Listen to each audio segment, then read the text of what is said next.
Bienvenidos a Marquesina, un programa dedicado a hablar de lo más destacado de la cinematografía nacional. Acompáñenme.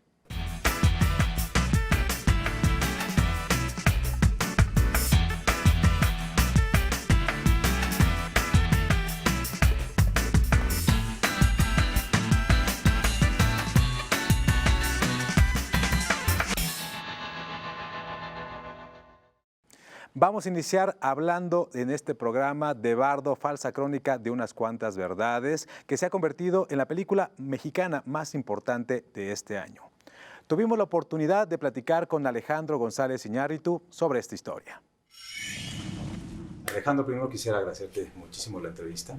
Estaba pensando que de alguna manera vuelves a las historias fragmentadas, en el sentido de que esta película habla de muchos temas, aborda muchísimos mundos de lo que es nuestro México, con la particularidad de que, digamos, tenemos un Virgilio, ¿no?, que es este protagonista que nos lleva a vivir todo esto. No sé si lo habías reflexionado de alguna manera o si así construiste esta historia. Yo creo que la película no la construí desde la razón. La verdad fue una película que construí como desde el subconsciente. Me requirió una introspección profunda, más desde el corazón, podría decir yo. La película está construida de sueños, de pensamientos, de sensaciones, de la imaginación del personaje, de arrepentimientos, ¿no? Es una materia prima muy elusiva, que es perfecta para el cine, porque el cine, como decía Buñuel, el cine no es más que un sueño dirigido. El centro de gravedad de esta película es emocional. Entonces sí es una película que más bien está construida en secuencias, te podría decir. Más que otra cosa, fueron 32 secuencias que de alguna forma están unidas, hilvanadas, con una materia prima muy onírica o metafísica, podríamos decir. Creo que también con el paso de los años, las filias y las posturas políticas se van fortaleciendo. Hablas en un momento muy específico, hay un monólogo sobre el narcoestado en el que de pronto se ha convertido este país. Creo que es un mensaje duro también desde tu perspectiva como cineasta. Y uno de los temas que me parece importante y relevante tocar es acerca del narcotráfico en este momento y de dónde se beneficia ese narcotráfico. De los 50 millones de adictos que hay en los Estados Unidos, que es un mercado que si no lo llenan los mexicanos lo va a llenar a alguien más. Pero mientras exista ese estado de adicción en un país, es muy difícil parar un problema de un país vecino. Y mientras las armas se vendan de la forma en que se venden, es muy difícil evitar la violencia. Entonces son temas complejos, realidades que a todos los mexicanos todos los días nos afectan muchísimo. Me parece importante tocar ese tema de alguna manera. El tema de la muerte, ¿qué tanto te llega, no? Como ya lo decía hace rato, ya te sientes más para allá que para acá, de alguna manera. Es un ejercicio muy interesante, imaginar tu propia muerte, ¿no? Es como contar una historia del final hacia el principio, ¿no? Para mí quizá estos últimos 25 años podrían explicarme quién fui y por qué estoy haciendo lo que estoy haciendo y por qué hice lo que hice y dónde estoy, por qué estoy.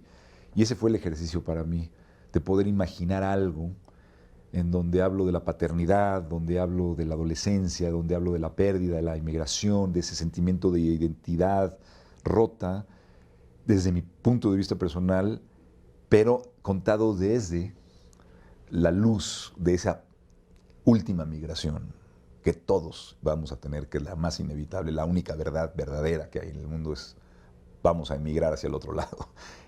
Vas mezclando, digamos, estos temas como muy personales, ¿no?, con otros que tienen que ver justamente con lo que significa de pronto ser mexicano, ¿no? Estas escenas que son tremendas y visualmente muy espectaculares en el centro de la ciudad, pero colocas una pirámide llena de cadáveres en un lugar emblemático de nuestro país, que es el Zócalo. Para mí la película siempre la pensé para los cines. Y creo que la experiencia cinematográfica de esta película es lo más importante. O sea, sí siento que la filmé en 65 milímetros y comparto cosas muy íntimas, pero como tú dices, muy épicas también.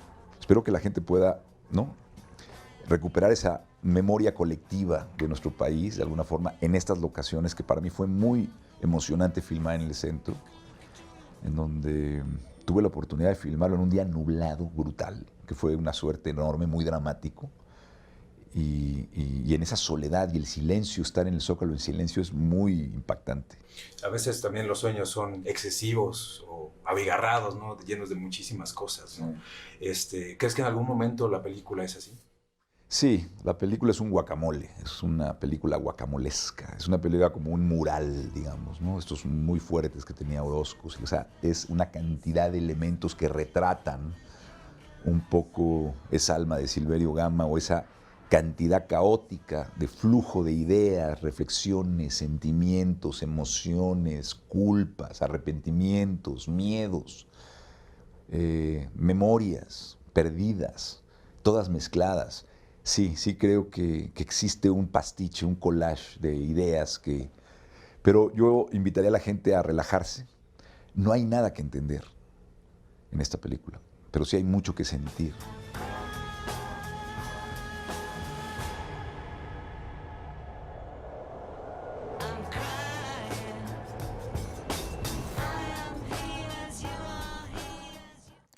Hay que recordar que Bardo es la apuesta de México en la carrera rumbo a los premios Oscar.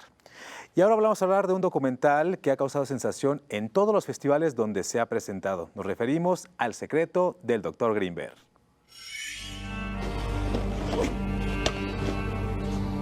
El secreto del Dr. Grimberg se ha convertido en uno de los documentales mexicanos que más expectativa han generado. No importa la sede, el lugar o el festival que lo acoge, siempre las entradas se agotan. Con nosotros está Jacobo Grimberg, psicofisiólogo. Algo me dijo, tienes que hacer una película sobre él. Yo pensaba hacer la película, pues venir a México, regresar a México, filmar un par de meses y pues luego editar y ya, ¿no? Pero al final esto me llevó pues 9 años porque pues cuando llegué a Barcelona para editar la película me di cuenta de que no tenía película, ¿no? Tenía una parte, pero me faltaba algo. Like evaporated. Why did this happen? Poor Jaco, where has he gone to? El proceso tardó 9 años. 9 años de buscar, indagar y recopilar material sobre lo que había sucedido con Jacobo Grimberg, quien desapareció el 8 de diciembre de 1994 sin dejar rastro. Algunas teorías sugieren que trascendió el mundo de la materia y otras que fue secuestrado por la CIA o la NASA, pues parte de sus investigaciones sobre el potencial del cerebro humano desaparecieron con él. Me di cuenta de que esta película tenía que ser contada como un thriller, ¿no? Una película que no fuera para aquellos que les interesa Jacobo Grimberg con la espiritualidad o los chamanes o la ciencia, sino una película que por su historia pues, pueda llegar a cualquier persona. Este documental no solo ha revivido la figura de Jacobo Grimberg, también poco a poco lo convierte en una especie de leyenda oscura o misteriosa. Sé que desaparece, sé que la esposa está prófuga, sé que la mamá miente, sabemos muchas cosas, pero legalmente no podíamos actuar. De hecho, hemos montado una exposición en Mérida, en Salón Gallos, la galería de José García, donde tiene una cineteca donde está la peli, y luego en la expo entonces tenemos una tele, por ejemplo, con 9 horas de material ahí, pues muy interesante. Si tú compruebas la base científica o los primeros pasos de la telepatía, pues eso lo quisiera cualquier gobierno. Who knows? Bueno, pues ya lo saben, si la encuentran, no se la pierdan. Como tampoco se deben de perder las propuestas que ahora les presentamos y que van a pasar aquí en MX Nuestro Cine.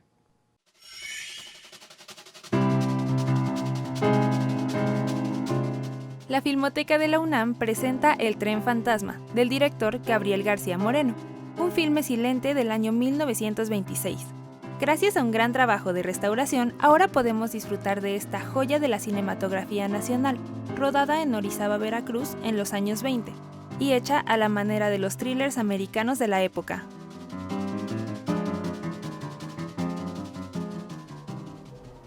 Estar frente a una responsabilidad, como es el caso de educar, siempre lo entendí como una palabra muy El Sembrador, de la cineasta Melissa Elizondo, se ha convertido en uno de los documentales más vistos en la actualidad. El filme gira en torno a Bartolomé, un maestro en una escuela multigrado que se encuentra en las montañas de Chiapas. Él sabe bien que la enseñanza no solo se basa en libros de texto, y el aprendizaje va más allá de las 4 paredes del salón de clases. De buscar modelos, porque están buscando modelos para integrar a su personalidad. Oaxaca.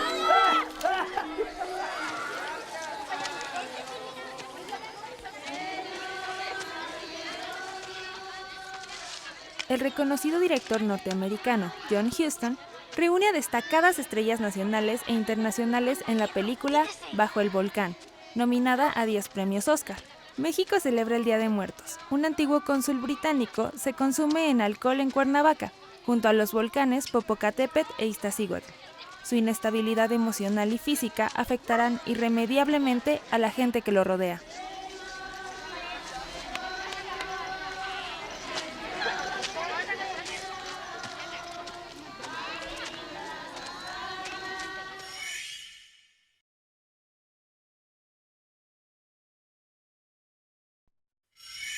Bueno, pues ya estamos de vuelta y estamos muy bien acompañados por Alberto Arnaut, quien presenta su más reciente película A Plena Luz. ¿Cómo estás, Alberto? Muy bien, Julio. Muchas gracias por la invitación. Pues un placer, como siempre, de tenerte a ti con nosotros.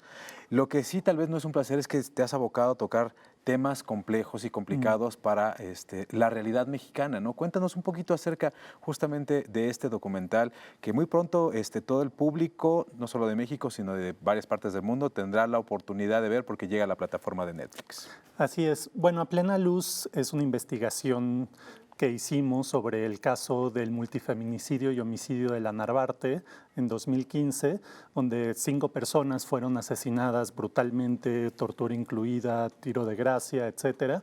Y la investigación estuvo bastante fallida por parte de la Procuraduría desde un primer momento. Entre las víctimas, y por lo cual se volvió más famoso el documental del caso, es porque estaba Rubén Espinosa, un fotoperiodista que estaba huyendo de la represión y de la persecución a los periodistas y activistas que se estaba sufriendo en el estado de Veracruz, en ese momento gobernado por Javier Duarte, así como Nadia Vera, una promotora cultural que también formaba parte de los colectivos de activistas allá en el estado de Veracruz y que también por las mismas razones había tenido que exiliarse en la Ciudad de México. Vinieron aquí buscando refugio, pensando en ese momento que la Ciudad de México era un lugar seguro para las personas que venían huyendo de las violencias en otros estados, pero se encontraron con la muerte. Las otras 3 personas son Mile Virginia, una persona de origen colombiano que había venido aquí buscando trabajo, buscándose la vida, Yesenia Quiroz, una chica de apenas 18 años, y Alejandra Negrete, que era la trabajadora del hogar, que llevaba apenas 2 días de comenzar a trabajar en ese lugar. Entonces, lo que hace la película es investigar sobre este caso, tratar de profundizar y tratar de acercarnos lo más posible a la verdad.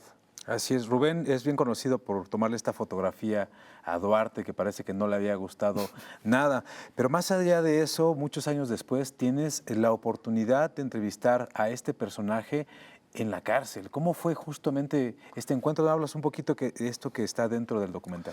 Así es, pues bueno, después de varios meses de negociación con los abogados de Javier Duarte, finalmente pudimos hacer una entrevista a este personaje dentro del reclusorio norte, donde actualmente se encuentra por otros delitos no relacionados con las graves violaciones a derechos humanos que ocurrieron en su estado durante su sexenio. Y pues fue un encuentro pues cordial, ¿no? O sea, tampoco es como que yo me haya puesto a confrontarlo, pero sí creo que que nos habla bastante de cómo es él como persona, ¿no? Parece que no está del todo conectado con la realidad, ¿no? Uno pensaría que de estos temas se hablaría de una manera como mucho más sobria, solemne, etcétera, y él mostraba cierta frialdad, picaresca, sonrisas al momento de responder a mis preguntas. Justamente esta foto que comentabas, donde sale Javier Duarte vestido de policía que le tomó Rubén con un encabezado en la revista Proceso que decía Veracruz, Estado sin ley, se la llevamos al reclusorio norte, se la dimos en la mano y le preguntamos qué le parecía, qué pensaba de la foto, y bueno, ya verán en la película qué es lo que nos responde. Hay muchos actores, como suele suceder justamente en este tipo de casos. Hablamos de la Narvarte, ¿no? Que está en la delegación o en la, pues, sí, alcaldía en la alcaldía ahora, Benito Juárez, que según las estadísticas pues, es uno de los lugares más seguros, no solamente del Distrito Federal o de la Ciudad de México, sino de todo el país, ¿no? Y por eso creo que también había impactado, y porque justamente el título de la película también lo representa. Esto sucedió a plena luz, ¿no? A plena luz en la colonia Narvarte, una colonia de clase media acomodada, donde pues vivían también muchas personas activistas, estudiantes, ¿no? En ese momento todavía eran bastante accesibles las rentas en esa colonia, entonces yo mismo vivía a unas cuadras de donde sucedieron los hechos, entonces sí fue muy impactante para quienes estábamos movilizados en ese momento por el caso Ayotzinapa o en contra de las reformas estructurales de Peña Nieto, que eran las mismas luchas que tenían Rubén y Nadia en Veracruz, que en nuestra casa, ¿no?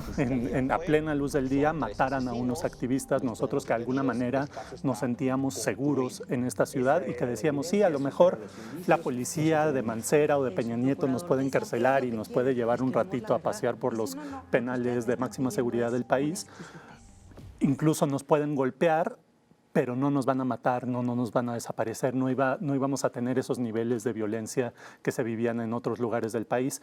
Y resulta que sí, resulta que dos personas que estaban ligadas a estos movimientos fueron asesinadas a plena luz del día en la colonia Narvarte, que era una colonia, repito, donde vivíamos muchos activistas en ese momento, y en la Benito Juárez, una de las colonias, como tú bien dices, digo, de alcaldías, como bien tú dices, que tiene mejor calidad de vida en el país. Sí, tu trabajo anterior, Hasta los dientes, tenía que ver con 2 estudiantes asesinados afuera de la escuela por el ejército. Y básicamente lo que cuenta esa película es justamente cómo el ejército trató de encubrir los hechos. Y aquí sucede un poco lo mismo, nada más que los actores son otros, ¿no? Los actores son otros. Fíjate que también una cosa que pasó es que en Hasta los dientes la investigación que hicimos nosotros como realizadores estaba sostenida en un documento mucho más sólido que el documento que tuvimos acceso en este momento, ¿no? En aquel momento teníamos a la mano un expediente que elaboró la Comisión Nacional de Derechos Humanos, que era un expediente que estaba bastante decente, la verdad, en cuanto a la investigación, muy bien hecho, aunque no eran sus atribuciones, la verdad es que aportaba datos muy útiles. Pero en este caso la averiguación previa, es decir, el expediente oficial elaborado por la Procuraduría, es un desastre, ¿no? Tiene muchas fallas, es confuso, es muy difícil de seguirle el hilo, contiene datos incompletos, no tiene, bueno, además te lo dan en unas fotocopias muy poco legibles, ¿no? Es la copia de la fotocopia de la fotocopia de la fotocopia, ¿no? Entonces es muy difícil acercarte a ese documento, y una vez que logras más o menos descifrar, te das cuenta que tiene serias deficiencias que desde nuestro punto de vista no responden solo a la incapacidad de los funcionarios públicos que elaboran estos documentos, sino también a un claro encubrimiento por parte de la Procuraduría de esta ciudad. Así está. También justo haciendo, digamos, esta comparación, ¿no? Entre Hasta los dientes tenían también una prueba, ¿no? Muy contundente, que eran los videos, ¿no? Aquí, ¿qué tan complejo fue de pronto pues inmiscuirse en todos estos recovecos en busca de la verdad? Fue muy complicado. La verdad es que nos tardamos alrededor de 4 años en hacer la investigación, un conjunto de investigadores que incluye historiadores, peritos, abogados, las propias familias de las víctimas, que nos involucramos en este proceso de tratar de darle otra revisión a todos estos documentos y tratar de pedirle también a la autoridad que nos hiciera llegar los videos de las cámaras de seguridad que durante muchos años les fueron negados a las familias. Pues en este proceso de realización de la película, gracias al apoyo de las familias y de los abogados, pudimos acceder a estos videos de donde se ve llegar y salir a los victimarios. Pudimos también demostrar que había más personas involucradas en los hechos, no solo las 3 personas que en su momento la Procuraduría señaló que eran los responsables, sino 5 personas que son visibles en estos videos y que no fueron registrados por la Procuraduría, y por lo menos otras 10 personas que, 10 personas en total que participaron en los hechos de una u otra manera, y esto lo sabemos a través de las telecomunicaciones, es decir, de las llamadas que se hacen entre los victimarios y otros números que tenemos identificados, pero no sabemos hasta la fecha a quién pertenecen. Con Hasta los dientes lograron una disculpa pública por parte del gobierno. ¿Pretenden hacer una campaña similar o algo similar con esta nueva película, con este nuevo documental? Sí, lo que hemos hablado con las familias es que necesitamos que el caso vuelva a ser visible y vuelva a ser importante para la sociedad en su conjunto, pero también para las autoridades. Si bien hemos tenido un poco más de apertura en este nuevo sexenio, en el sentido de que nos han permitido acceder a otros documentos, la verdad es que no vemos una voluntad real de llegar al fondo del asunto, ¿no? Simplemente van palomeando diligencias, ¿no? Diciendo, ya hicimos tal entrevista, ya le preguntamos a tal, ya revisamos tal cosa, pero no hay como un proyecto o un plan de investigación que pueda darle sentido a todas esas diligencias y a toda la información obtenida mediante estas diligencias. Entonces, lo que queremos es que a partir de la película y de la presión social que se pueda hacer con ella, las autoridades reaviven este caso y le den la seriedad que se merece. ¿Qué tan complejo fue justo construir una película, un audiovisual, esta historia, sabiendo que el final no iba a ser como el anterior que tenían, donde aquí queda inconclusa justa la investigación? Exacto, sí, fue algo complicado, pero que a la vez fue también un valor importante, porque si bien no pudimos llegar a la verdad del caso, sí nos acercamos mucho más de lo que se habían acercado en otros momentos periodistas, abogados, etcétera. Y por otro lado, lo que sí denunciamos muy claramente es por qué no podemos acceder a esa verdad, ¿no? O sea, no nos quedamos en, chin, no sabemos qué pasó, sino por qué no sabemos qué pasó. Y pasa justo por este encubrimiento por parte de funcionarios de la Procuraduría de Justicia de la Ciudad de México. Pues hay que echarle un ojo. Muchísimas gracias por estar con nosotros, Alberto. Muchísimas gracias, Julio. Bueno, pues ahí lo tienen. A Plena Luz se estrena en la plataforma de Netflix este 8 de diciembre, así que ahí lo pueden encontrar. Nosotros volvemos en un instante.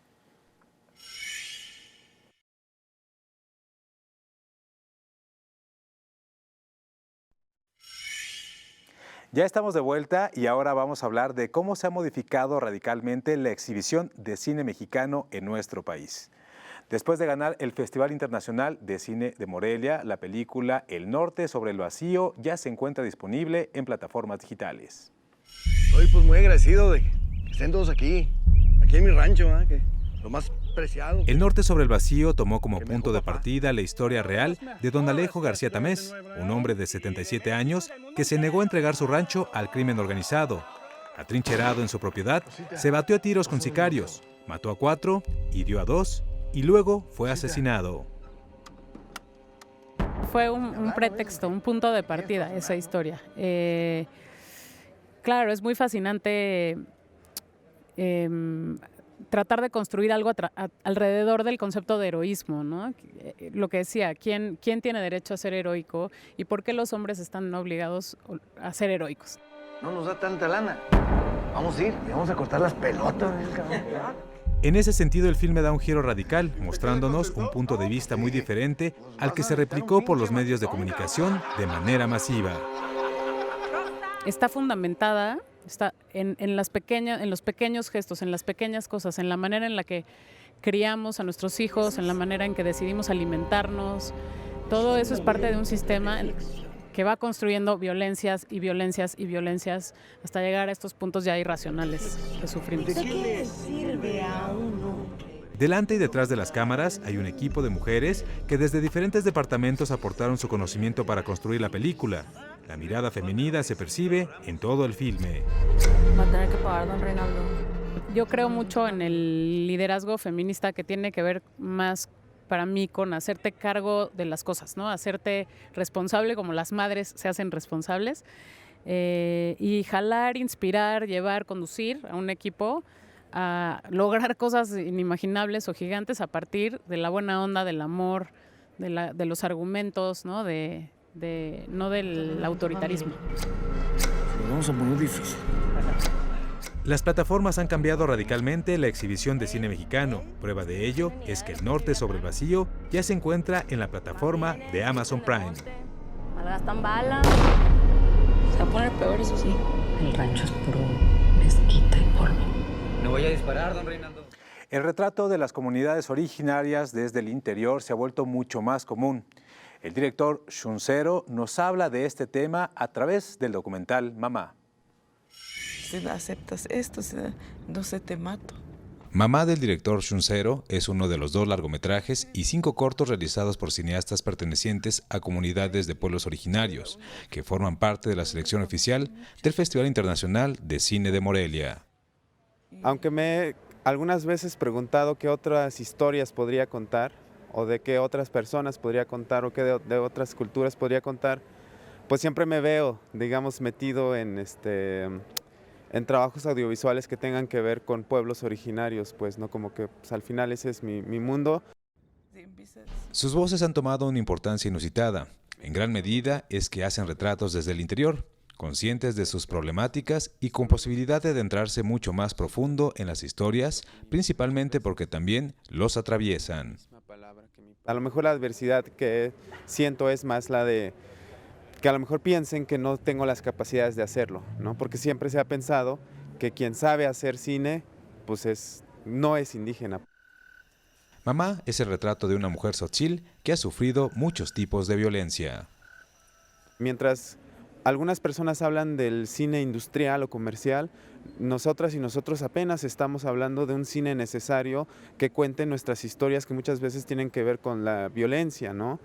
Violencia por desplazamiento territorial o en el caso mío de la película por el tema del machismo o incluso por tema de racismo.